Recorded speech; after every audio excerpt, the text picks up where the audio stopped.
Welcome to USFL Today, the training camp edition. I'm your host, Angelo Fioris, and we continue with our series of 8 teams in 8 weeks. And I'm happy this week to be covering the USFL champion Birmingham Stallions. And to help me kind of preview the Stallions this week is Luke Miller from the Pro Football Newsroom. He does a fantastic job of covering the Stallions. And if you haven't caught his work, definitely subscribe or follow him and take a look at what he's doing, because the guy knows the team as well as anybody, and that's why he's here. Luke, welcome to the show. How you doing? I'm doing well. Thanks so much for having me. I'm thrilled to be here. I really appreciate your work. So it's an honor to join you tonight. The honor's mine. You're kind of a newer face on the scene in the USFL community, but I've been seeing your posts and you go into great detail about talking about each of the different units on the Stallions, and it caught my eye. And I said, this is a guy I need to bring on the show to talk about the Stallions. So tell me, how you're newer to the scene again. So tell me about how you kind of got into, doing what we do here. Yeah, absolutely. So the kind of what happened was in 2017, I moved to Birmingham from I've been living in Minneapolis, Minnesota for 5 years. Originally was from West Virginia, but I kind of made my way around and ended up in Birmingham for graduate school. And when I moved there, I was a little older. I was in my early to mid 20s. I wasn't kind of an 18-year-old college student anymore. So, and Birmingham is, it's a nice sized city. The metro area has about 1 million people, but it's not, New York. It's not LA. It's not where you've got all these people coming in all the time from all across the country. So it really took me, I think, some time to kind of figure out the city and kind of find my place and just get connected, feel like, make it feel like home, all that kind of stuff. And one of the things that really helped was in 2019. So after I've been there for a year or two, the AAF started up in the Right. spring. And when the Iron were a team, I didn't know much about it, but I liked football. I followed football all my life, played football. So I was kind of like, oh, I want to check this out and just see what it's about. They had cheap tickets for students and all that kind of thing. So I started going to it, and I ended up just getting really captivated by the storylines. I mean, everybody who follows this stuff knows Luis Perez. He was our quarterback. The storyline of here's this guy who taught himself to play football on YouTube and like was Yeah. a on track to be a professional bowler and was like like the D2 or D3 whatever it was, Heisman, like just I mean storylines like that. I was just like, wow, this is like really compelling. And I think and for Birmingham, for it to be again, not a city that has an NFL team, but is very invested in college football in the fall, but for it to have something in the spring that kind of the whole city could rally behind, I was just really kind of taken by that. And it was one of the first things that really helped me, I think, feel like, oh yeah, like this is my city. I'm like in this with all these other fans and these players and the game day experience stuff. It was a great time. And so, sadly that obviously didn't work out. And then kind of kept following spring football with the XFL in 2020 because a lot of those players and coaches kind of, migrated to that league. Yeah. And sadly that didn't work out. And then when I found out the USFL was going to come back and they said that they were going to be doing it all in Birmingham, everything in that first year was going to be the hub there. Then, that just the stars aligned and I was kind of all in. So last year I had the opportunity to attend all kinds of games and, kind of meet some more people in the community and just was spending a lot of time just as a fan, learning more about the league and keeping up with the league. And then the door opened for me to kind of do some stuff with the newsroom this year. And that's been great. So really been enjoying it. So let's get into it, right? Let's talk about Yeah. your Birmingham Stallions, the defending USFL champions, coached, of course, by Skip Holtz, who did, I almost said Lou Holtz. How about that, dating myself? Carrying on the legacy. Definitely carrying on the legacy of his father. And Skip did an amazing job last year. And he was a really accessible guy. He was easy to speak with when he was available. And you just felt like his players really just loved playing for him. So Yeah, that's for definitely a sure. culture that they have. There's definitely a culture that they have there that none of the other teams have replicated. Skip to me, I mean, I could be wrong. This maybe is just maybe he's always this way. I don't know. I've known about him for years, because I follow college football and he's a college football coach. But last year it just seemed like he was really living his best life. Like I mean, he just seemed like he was, and I think he said this. He said that it was his favorite year coaching in a long time or maybe ever. So yeah, I mean, what he was able to do, kind of bring all those different guys together and get them to trust him, buy into his system, also have fun, and just I mean, I was very impressed with what he did. And, there were rumors this offseason that UAB here in Birmingham, when they were looking for a coach, were considering him as their college coach. And a lot of us were kind of sad at the thought of him stepping away. And this is speculation, but I think for Skip Holtz, the first year was so fun, and there's so many headaches he didn't have to worry about with college and other kind of stuff like that. I think he was excited to come back for year two, and we're excited to have him back because spring football seems like a great fit for his skill set and for his stage in his career and stuff like that. So it was, I think, a match made in heaven, him and the Stallions for sure. Yeah, and I think his overall demeanor, so to speak, he was kind of loose in a sense, not with the players or running practices. I don't mean it like that, but just overall, he seemed to be kind of a freer spirit than, say, when you've got boosters and fans all over you, like you just alluded to in the college ranks. So Skip did an incredible job last year. There's no reason to expect that he'll do any less this year. Let's talk about some of the players on the Stallions. We can begin with some of the guys that are gone. They had several all USFL performers last year. Victor Bolden, of course, receiver and kick returner extraordinaire. He is gone. Guard Cameron Hunt is gone. He went off to the XFL. DeMarquise Gates, the linebacker, the team's leading tackler, is in Chicago. And the one lone all USFL performer that's still here is Brandon Aubrey, the kicker, who had a tremendous season last year, one of the more accurate kickers in the league a year ago. So let's start with, how do they replace DeMarquise Gates on defense? Oh, I don't know if you can replace him. I think you can try, but he was just such a dynamic player all of last year. I don't know if I'd say he was overshadowed, because I think people really appreciated and respected what he did on the field.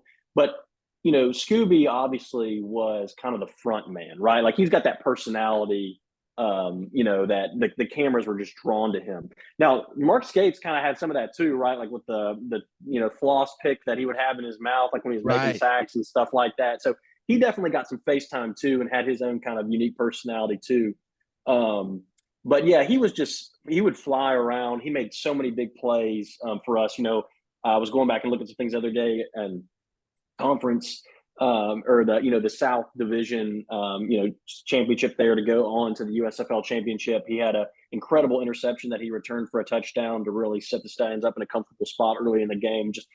Just a great athlete, just a high motor guy. And so all that to say, I think it's going to be really difficult to replace him. The Stallions do have a little bit of returning, a little bit of help returning in addition to Scooby Wright. Obviously, getting Scooby Wright back is huge because you'll still have at least that kind of, him to help anchor the defense. So I think that's big. But they did sign a few guys in the offseason, a few linebackers to help.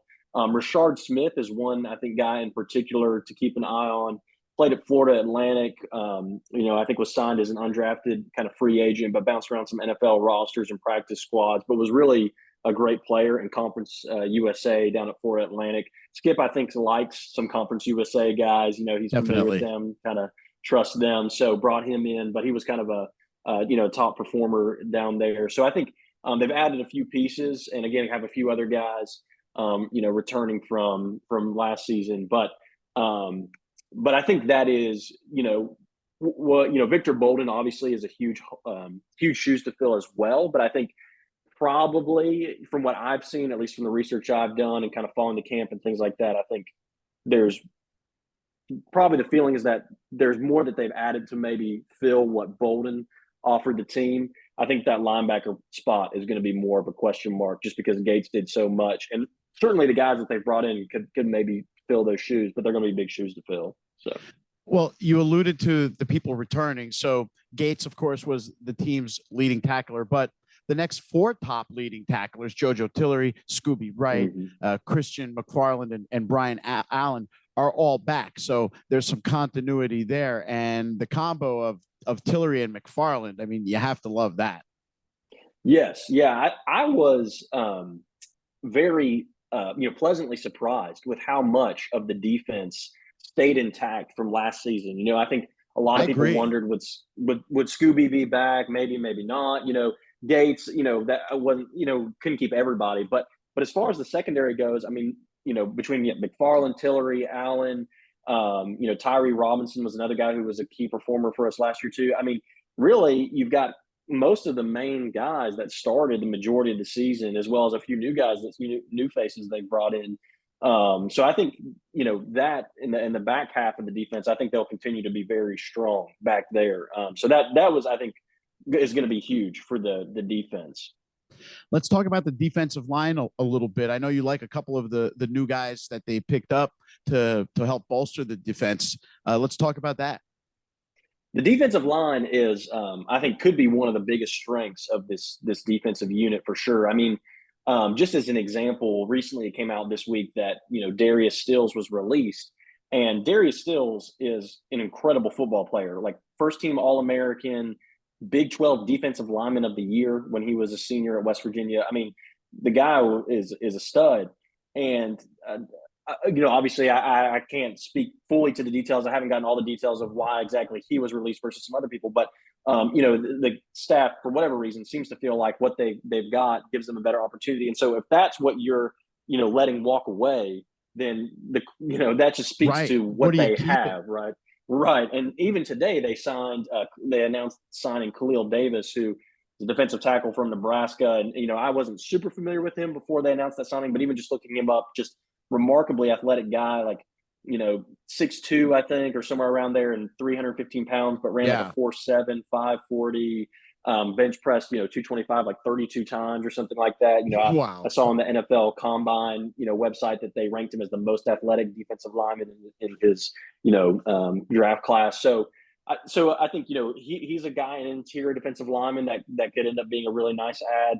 Joe Jackson is a defensive end that they picked up this offseason that I think a lot of people are excited to see. He played at Miami of Florida. I like was kind of a standout player there, all ACC. 5th round draft pick by the Cowboys, kind of bounced around a little bit in the NFL, but just, things didn't kind of work out, I'm sure, like he planned or hoped. But a guy that I think definitely has the potential to be dominant, had a lot of sacks when a lot of tackles for loss when he played at Miami. So, and again, those are just some of the new guys that have the potential, and there's others that we haven't even touched on. And then overall, most of the defensive line that was there last year was intact. I mean, they lost Doug Costin, who is in the XFL now, but I mean, Willie Yarberry, a lot of the, Jonathan Newsom, who was a kind of a veteran NFL presence, had several years in the NFL, was kind of anchored the defensive end spot last year. A lot of those guys from last year are back. And so between what they have coming back and what they've added, I think with this signing of Khalil Davis, I think they have 11 defensive linemen. So I'm not sure that all of them are even going to be able to, make it out of camp by the time they have to trim down the rosters some. So I'll be interested to see who even makes that final roster cut. Right. And whoever it is, I think certainly that has the potential to be a dominant unit for them on the defensive side of the ball. As you were naming the guys coming back and you named the couple of guys that they added, I started doing the math I don't know if you saw the wheels turning in my head. And I said, wow, how are they keeping all these guys? They're never going to be able to keep all of these guys. And you're going to see a couple of quality defensive linemen hitting the streets and possibly getting picked up by another team who might need that help on the front line. Absolutely. Yeah. I mean, it's one of the things that has still continues to be one of the reasons that I think I have gotten so invested in these leagues is you see the guys who get cut from a roster like the Stallions or another USFL roster, and you're like, that guy can play. I mean, like, that guy is a professional football player, incredibly talented athlete, like should be on a roster somewhere. For whatever reason, didn't work out. I mean, that's true in the NFL, but you go down to the USFL or the XFL, these other leagues, it's like just as true in these leagues. So it's crazy to me, the level of talent that's out there. And the Stallions aren't going to be able to keep all 11 of these defensive linemen that they've got, but all 11 of them are more than capable of being competitive starters at this level, if not the next level. So it'll be interesting to see kind of who makes it through. And I could definitely see some of the guys, if they don't make the Stallions roster, showing up on a different roster, down the road. No doubt about that. Let's move over to the offense now, Luke, shall we? Of course, we begin with the quarterback situation, and there's two, of course, right? Alex Magoo and Jamar Smith. Magoo, the starter last year, at least when the season began, and by the time that first game was over, Jamar was finishing it, and then pretty much was in there the whole rest of the season. And then in the championship game, he gets injured. Magoo comes in, throws that winning touchdown to Bolden, and all is right with the world. So now the Stallions have two quarterbacks that have both proven to be capable at this level. It's going to be a spirited battle in camp. Which one of these guys is going to come out as the dude? Yeah, that's a great question. This is, to me, I know there's other great quarterback rooms in the league, and I don't mean to cut you off there, but to me, this is like the closest battle between a 1 and a 2 to me in the league right now. Yeah, absolutely. Because I think, they're a 1 and a 1A. Yeah, for sure. I mean, with both of them, with Jamar, you have the familiarity with Skip. You have the fact that he kind of earned the starting job last year and then led the team all the way to the championship. But on the other side, you have Magoo, who was originally the starter, who came in and won them the championship game, who Skip never really seemed to totally give up on. He always, there was even that weird period where he tried to put him in a receiver just because I just felt like Skip. Yeah, I think Skip never really gave up on him. He's like, this guy's a good player, and we want to get him on the field in some capacity. So between the two of them, it is hard to say. I mean, I think the vibe around the team seems to be that, Jamar is kind of still the starter. But I would not be shocked if we see Magoo in the first game, even if he doesn't start, if he gets a series, if there's, a period of time where they kind of bring him in, maybe on a second down to do some things with his legs, or, I think he's going to be in the mix. And obviously both of those guys had some injury issues last year, missed some games for injury. So I think it is nice to kind of have that insurance that, hey, as long as if we got one of these guys, we can be okay. They can be the guy for us. But I think I would expect to see Jamar. I think it's kind of, once he took over last year, it really felt like it was his team. True. But Magoo's a competitor, and he's a fiery guy. He's not going to back down from the competition. And I think they push each other, and I think they have it's from at least from what I can tell and from what I've gathered, seem to have a good relationship. And Skip, I think, again, appreciates both of them and what they bring to the table. So I think right now it's Jamar's job to lose, but like you said, it's a 1 and a 1A type situation. It's not. I don't think we're only going to see one or the other. I think we'll be seeing both in some capacity, and and maybe a good bit of both. Who knows? But I think definitely I would expect to see Jamar a little more initially, but I could be proven wrong. Well, if last season is any indication, Luke, as far as the USFL in general, it's that you definitely need to have two capable quarterbacks in this league, because every team used at least two, and in some cases 3 and 4 quarterbacks. So to have two guys where if one goes out, there's no drop off to the next guy is a major advantage for the Stallions. For sure. Yeah. And I mean, even just going back to the championship game, I think once, I'm sorry to do this to the Stars fans out there to make them I was just going to say it too, so you might as well be the one to do it. Yeah. I mean, to see the difference between Jamar getting hurt and Magoo stepping in, and the experience that he had in the offense and the games he started in the past, the way that he was able to make things click and lead them, to score points, versus once Cookus went down and then Costello came in. Right. And, he did have one good drive there at the end, I think, but there was also the pick six and the other interception that kind of sealed the game. And it just seemed like, at least, from my point of view, a pretty big gap between what Cookus brought to the team and what he was able to do versus Costello once he came in. And as someone who's followed the Stallions closely, it's hard to say this, but if I'm going to be objective, I mean, if Cookus had played the entire game, I'm not sure the outcome would have been what it was. So I think, both teams had to go to their non-starting quarterback, and I think the team with the stronger non-starting quarterback was the team that came out on top in the end, really. Yeah. That's one way to look at how that game went down. Again, a luxury to be able to lean on your original starter to bail you out when your current starter gets hurt. So not a bad situation to have, and definitely a major strength for the Stallions.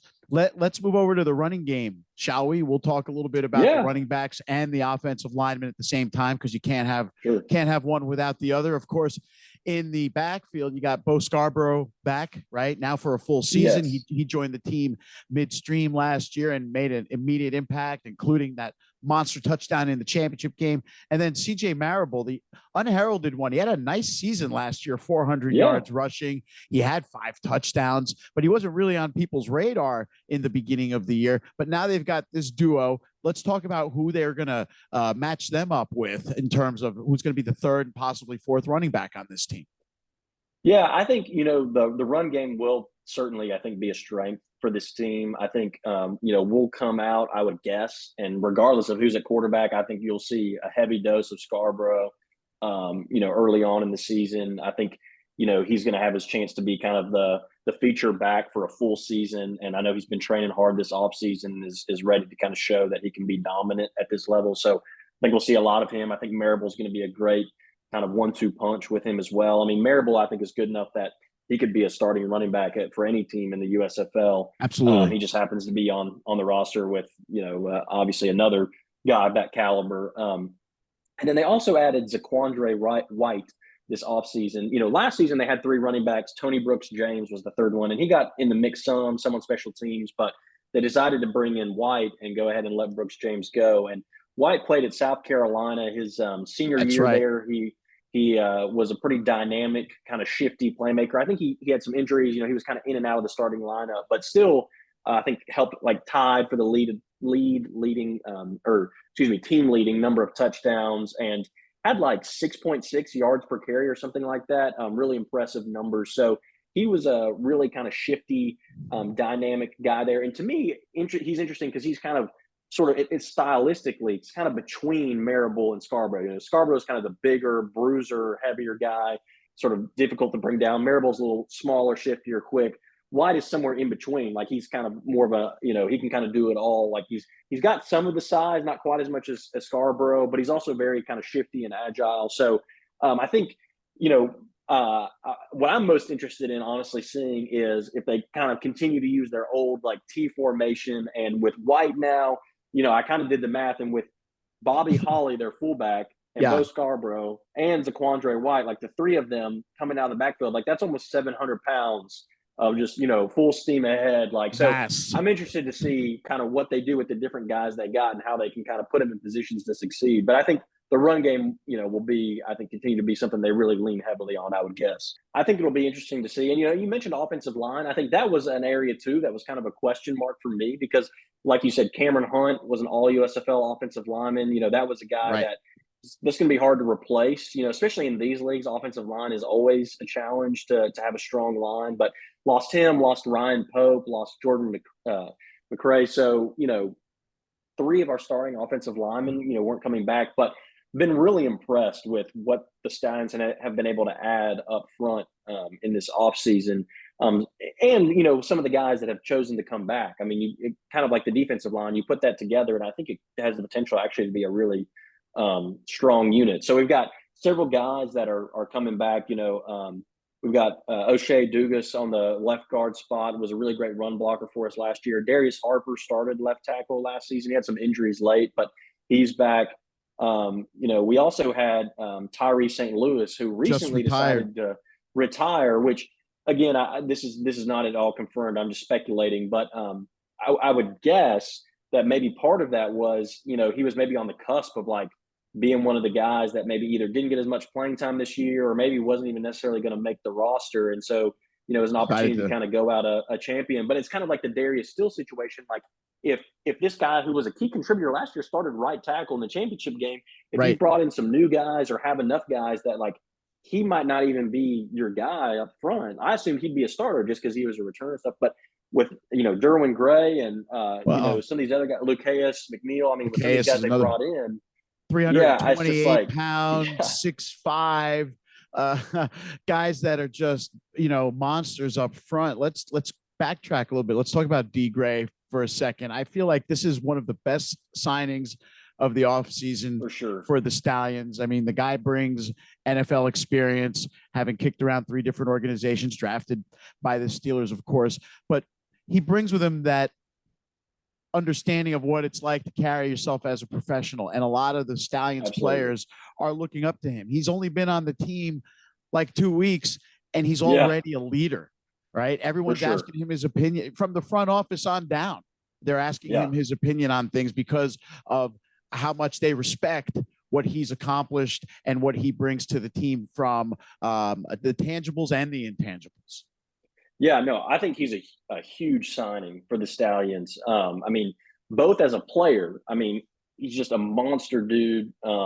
Great player, was really, really good at Maryland. Like you said, drafted by the Steelers, has some solid NFL experience in different teams. So, what he brings as a player is, really needed, I think, for the Stallions up front, to keep a strong offensive line. Because, it doesn't matter how good our quarterbacks, running backs, and stuff are. Obviously, if you don't have a good offensive line, I mean, that's really all for naught. So I think that's going Right. to be huge for the Stallions. But also, just like you said, kind of some of those intangibles of his leadership, his character, his personality, his ability to rally the players. Right. I think you see some of that on the defensive side. With Scooby, right, and his experience, his energy, the way that he keeps guys up and motivated and rallies the team, right, and it's really a personality they can kind of gravitate to, and somebody that they can look to keep things fun, but also keep things competitive and serious. And I've already seen that, like you said, in just a couple of weeks with Gray there, the way that he's really established himself as kind of a spokesperson on the offensive side of the Correct. ball. I think it's going to be, that's going to be probably, like, we'll look back, I would imagine, at the end of the season, regardless of the outcome for the Stallions. I think we'll look back and see that was probably one of the biggest, pieces that they added this year. Oh yeah, we're going to be looking at the impact of D Gray in a very positive fashion at the end of this year. No doubt. I agree with you For sure. completely. Let's talk about the tight end. They're kind of part of the offensive line. Carrie Angeline, he had a nice season last year, caught a touchdown on opening night, Yep. and just continued to be a contributor all year long. Who else is going to be contributing at tight end this year for the Stallions? Yeah, so they got him back, which is great. He had some injuries last year, but when he was able to be on the field, he was dynamic at times. The other pickup, which is a really nice one, I think, I is Jay like it. Sternberger. Yeah, Mm-hmm. played at Texas A&M, was really dominant there. Like, I think tied the record for touchdowns in a season for Texas A&M for a tight end. It was like third, I think, in the nation for out of tight ends, or second or third for receiving yards for tight ends his senior year of college. I think semifinalist, like, for the John Mackey Award. I mean, was really like a top tight end target. And coming out of college, was drafted, I think, in the third round by the Packers. Caught a touchdown from Aaron Rodgers, got some good preseason action.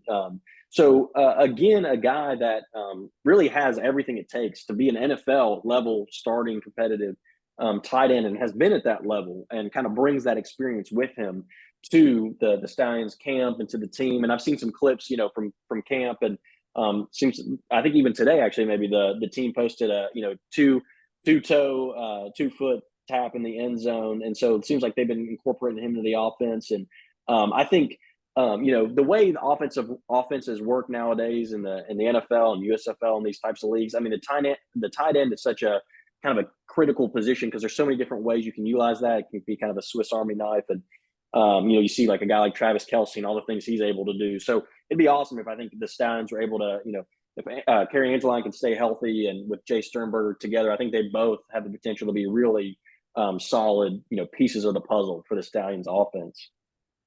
Nice job on that. Let's talk about the wide receivers. Gone, Victor Yeah. Bolden. Of course, we know all about him. And then also gone Osiris Mitchell, a guy that I liked a lot. Mm-hmm. He caught the first touchdown pass from Alex Magoo Yep. last year on opening night, and was a contributor all season long as well. But now they're both gone. Who steps up to become the 1 and the 2 receiver for the Birmingham Stallions? You got 2 good quarterbacks, but quarterbacks need good receivers. What are we doing here? For sure. For sure.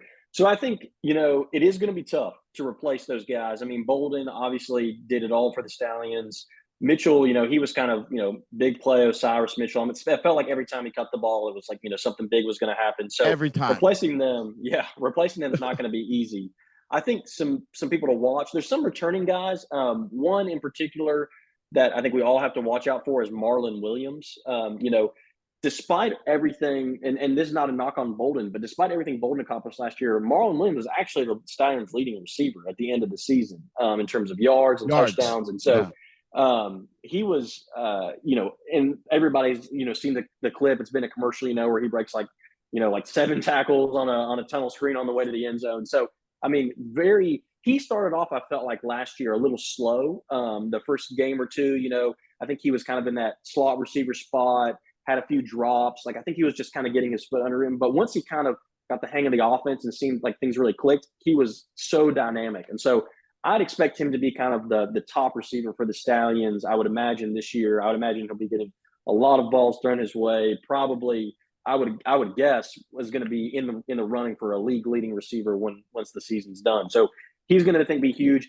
Adrian Hardy is another guy that interests me. He actually played at Louisiana Tech with Jamar and was played for Skip and all Skip that. was there, and right? Yep. And they brought him in mid-season last year, and he kind of immediately started to make an impact, but it was kind of at the tail end of the season, so you didn't really get to see a full body of work for him. And so I think he'll be another guy that could definitely, because of his familiarity with the system, his chemistry with Jamar, I think he's a guy that could be kind of I don't know that he'll put up the flashiest numbers, but I can see him being kind of a solid, steady guy that they look to when they need, a first down or things like a that. go-to type because of their familiarity with each other. Exactly. Yeah. This is kind of crazy. In the regular season last year, now again, it is not a high number of attempts, but in the regular season last year, after he joined the team, they had 100% completion percentage when they were throwing the ball his way. And I think when you factored in the postseason, it was like an 87.5% completion percentage. Now, again, it wasn't a massive number of attempts, but still, I think that speaks to that chemistry that Jamar and him had, where he could just plug him in the offense midseason, and all of a sudden, like, they're on the same page, they're completing everything that is thrown his way. So I think he'll be a one to watch. And then some of the new guys they've brought in, and they've brought several new receivers in. But I mean, I think Deon Cain is probably the one that most people want to see. Played at Clemson. Yep, won a national championship there. Great receiver. He's just kind of a big play guy. I mean, he might be kind of the new Cyrus Mitchell for us. I think he's like tied for 4th in Clemson history in touchdowns as a receiver. Had like 20 touchdowns while he was there. So kind of a guy with size, speed, good hands. So I think everybody's kind of excited to see what he can do. Rico Gafford is another really interesting guy because he actually played defensive back in college and got moved once he got to the NFL and NFL camp, got moved to receiver because he was just so lightning fast. Usually the other way around, right? Right. Yeah, which is kind of fascinating. And got some NFL experience with several different teams, but got actual playing time with the Raiders. Caught a touchdown pass from Derek Carr. Just lightning fast guy. One of the things that I've noticed, Zachary Potter, who's the kind of the Stallions GM, I think he really believes in the philosophy that nothing beats speed, right? Like speed kills, because he, when you look at like the trend of all the guys the Stallions have sort of signed and been going after, they all are extremely athletic, extremely fast, and kind of dynamic sort of playmakers. And Gafford definitely fits that bill. So I'm excited to see, I think the Stallions might try and find some creative ways to get the ball in his hands, whether that's, a jet sweep or it's a run or whether it's a screen.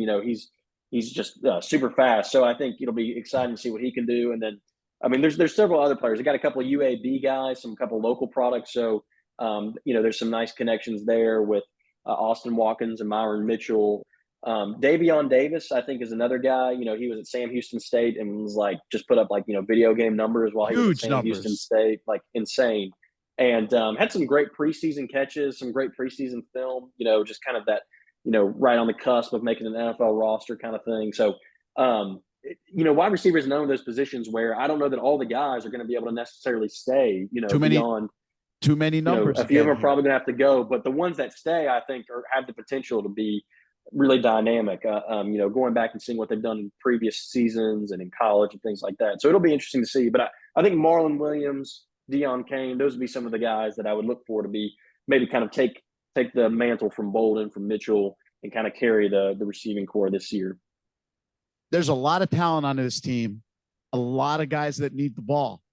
Only one ball to go around. This is going to be very interesting to see how the Stallions find a way to capitalize on all these skill players that they have and to keep everybody happy too. It's only a 10-game season on top of that. So the numbers, who's going to be the odd man out, number one, and then who's going to be the guy who, should have gotten the ball more, but kind of didn't, right? Right. Yeah. Yeah, no, it's going to be tough. I think, when I was looking at the roster and thinking about the cuts that are going to have to come during camp and who you put on the field where and stuff, I'm like, I don't envy these coaches and GMs trying to make these decisions because, again, these guys are such good players. And, the Stallions are fortunate to have all the ones that they currently do, but you can't keep them all. And like you said, you can't give the ball to every one of them. So there's some, Bo Scarborough, we know he's going to get touches, right? Jamar or Magoo, whichever one, they're going to be, have the ball in their hands often and be making plays, running the ball with their legs, with their arm. At the receiver spot, I think Marlon Williams is going to see the ball. But beyond those couple guys, there's a couple other pieces of the puzzle that we got to figure out. The Stallions have to figure out. But like you said, that's 2 or 3 pieces. That's not 10 or 12 pieces, and they've got 10 or 12 options. So it'll be interesting to see who kind of rises to the top, so to speak, over this as the season goes on. Prediction time. How many wins for the Stallions this year, Luke? How many wins? This is a loaded team. They were loaded last year. They're loaded this year. What's your call? I'm going to say regular season, I think 7-3. I do think the Stallions will be strong. I think they'll be back in the playoffs. But, I was talking to somebody else about this, and this is what I would say. I don't think the Stallions have gotten any worse, but I think other teams have gotten better. And so I think it's going to be more competitive. I think, the Stallions were able to win every game, with the North Division that they played last year. I don't know that they'll be able to do that this year, whether it's the Stars, whether it's the Generals, maybe the Panthers or Mauler sneak up on them. I think, maybe they go 3-1 out of the division, right? In the division last year, they only lost 1 game to the Gamblers later in the season. This year, I do think, again, they'll probably be either the 1 or 2 team in the South, but do they beat the Breakers twice again in the regular season? That's become kind of a competitive rivalry. Maybe, would love to see that, but with what the Breakers have kind of done this offseason and what those pieces they've added, and especially the quarterback room that they've got, the Stallions do have the advantage, the home field advantage. Both of those will be home games for the Stallions, so that helps. But, I think having to go on the road and play at Memphis, having to go on the road and play the Gamblers in Memphis as well, I could see them maybe coming out of the divisional games, 4-2 or something like that. So 7-3, I think, is my kind of prediction. I don't think it'll be quite as I don't think they'll be able to run the table quite like they did last year, but I still think they'll be kind of right there in the running with, a few other teams for kind of top dogs in the league, and then, make the playoffs and kind of see what happens from there. But that would be my guess. I think that's a fair assessment, especially when you factor in that it's not 10 home games anymore. Right. It's 5 or 6 or whatever it is now within the home stadium. So that factor of being on the road now and not having the crowd on your side every single night will play a role for sure in their outcomes. So I feel like you're fair. 7-3, 8-2 is a possibility. I don't know that 9-1 or running the table is realistic for this team, but I feel like being in the playoffs is an expectation that, is a realistic expectation. And then there's no reason why they can't be back in the championship game again. Yeah, absolutely. No, I think they're certainly more than capable of doing that. I do think, again, with Skip, his leadership, the culture he's kind of established, with how much of the core that they brought back, plus the pieces that they added this year, I think they'll be as competitive as anyone else. I think, again, if they don't win it all, I think it's not going to be because they weren't as good as they were last year. It's just going to be because other teams got better or made more moves or, improved in other ways that they were able to just get a step ahead of the Stallions. So I'm expecting a great season out of them. But I think overall, like the tide has risen in terms of the quality of the teams, the competitiveness. Again, you factor in kind of the other teams getting to play in some home games and different hubs. And I think it's going to be stiffer competition for the Stallions this year. It's going to be a lot of fun to watch, and it all gets going on April 15th when the Generals return to Birmingham for opening night. Luke, thanks, man. You were awesome. This was Absolutely great. What is your Twitter handle so people can follow you? It is at my name. So Luke, Luke Miller, Miler, and then the abbreviation for Pro Football Newsroom. So PFN, Luke Miller, PFN. There it is, ladies and gentlemen. Make sure you follow this guy. Nobody, I don't think anybody knows the Stallions as well as Luke Miller. Make sure you follow us on Twitter at USFL Today. And if you're watching this on YouTube, make sure you hit that subscribe button so you don't miss any future shows. We got a lot of cool content coming as the season approaches. But that's it for this week's edition of 8 Teams in 8 Weeks. Make sure you watch us again next week when we preview another one of the USFL teams that are going to be fighting for that championship. Thanks for watching.